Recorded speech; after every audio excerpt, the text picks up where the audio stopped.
How you doing, YouTube? Matt Massive Beer Reviews. Back with a fucking oldie. Like a super oldie. A beer that, honestly, I can't believe I've never reviewed before, that I've had 1,000 times. Samuel Smith's, the old Tatty Caster. Mr. Oatmeal Stout. Yeah, man. Samuel Smith's. Haven't done a bunch of their beers, even though I've had pretty much every beer they've ever offered, because they're one of the OG kind of imports when it comes to just getting beer in the United States. They're a merchant de vin. Yes. Import. It's been around forever. I think I did their Tatty Porter. I think I have. I know for a fact I've done the Yorkshire Stingo. A couple different vintages of that. It's one of my favorite beers, actually. I cannot tell you the last time I had this beer. No idea. But I was at a like a local beer place that doesn't have a ton of awesome stuff, and I just kind of wanted something. I wanted something a bit, malty, a little bit roasty, toasty, but I didn't want anything high ABV. You're talking about 5% alcohol by volume here. Let's see how she tracks, man. What else is it saying here? Product of England. Old brewery. Tatty Caster, Samuel Smith's. On the back here it says celebrated oatmeal stout. An opaque, wonderful, silky, and smooth textured ale with a complex medium dry palate and bittersweet finish. Brewed with well water. The original well, sunk in 1758, is still in use. Malted barley, roasted barley, oatmeal, yeast, and hops. Fermented in open-top stone Yorkshire squares. Celebrated oatmeal stout is a style benchmark revived by Samuel Smith's and the inspiration for hundreds of commercial oatmeal stouts. It is pretty much the OG oatmeal stout. So, kind of excited, man. I'm not going to lie to you. It's been so long. I have no idea what vintage this is as far as date goes, because I don't know if they actually put their dating codes on here. I know in Yorkshire Stingo they actually have the year that it was produced, but I don't see anything on here. So, yeah, let's see what the sucker has. 5% OG oatmeal stout, open fermentation, in that environment where you have that just kind of non-souring, just sack-living, hopeful deliciousness. Label-wise, it's fucking awesome. I mean, it's classic, old school English style, just in general old school beer kind of styling. If you don't like that, you don't like beer. As far as the actual beer itself goes, I mean, look at that. That looks like an oatmeal stout. A little bit of a poopy pour on my end, but at the same time, you're talking about 2 fingers of infinitely creamy top. Pillowy. It looks like whipped cream almost on top. Super tight, compact bubbles. Dark, rich, dark body to it. I mean, she looks all the parts of an oatmeal stout. Let's snort some foam. Man, that smells awesome. It smells way more impactful than I remember it being.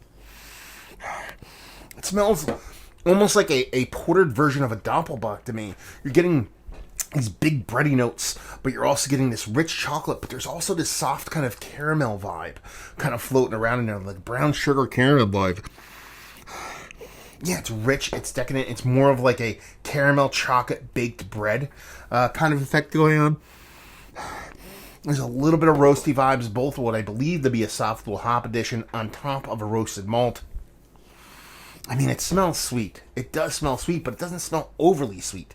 It smells like it's supposed to be sweet, purposely sweet, in a more reserved way, not like this kind of residual sugar kind of thing going on. It smells really fucking awesome, to be perfectly honest with you. Let's dive in. Cheers.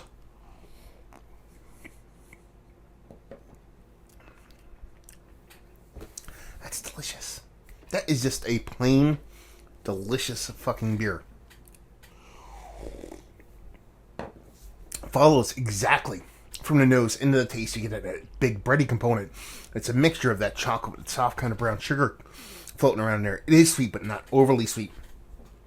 It's got a little bit of roasty toastiness to it. A little bit of soft bittering, I believe, coming from the hops also. It's way richer. Drinks way more vibrant than a 5% kind of oatmeal stout. The only thing I would knock this beer for, the only thing, it's a little bit thin, especially for an oatmeal stout. Now, I don't know the age on this. There's a little bit of soft oxidation in there. See if I can find a date on here. Oh, there's something up there. I don't know what that means. It just says SF22R1. I don't know what that means as far as dating goes. But it tastes like it has a little bit of soft oxidation going on. I was going to look for a Merc ring, but you can't because there's gold on there. But yeah, what does the cap look like? I mean, the cap, pretty clean.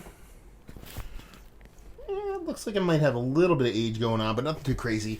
But that would be the biggest knock for me. I mean, it's really not detracting from the overall enjoyment of the beer in general. It's just super tasty, super drinkable, lovely. Just if that mouthfeel, you know, you're talking about a porter, you're talking about a stout, you're talking about low ABV versions of those two beers. It's not like you're expecting the world when it comes to mouthfeel, but you're talking about oatmeal stouts. That's where it kind of, you know, kick it up a notch. You're kind of expecting something a little bit more soft, a little bit more oaty, if you will. It just kind of lacks that a little bit.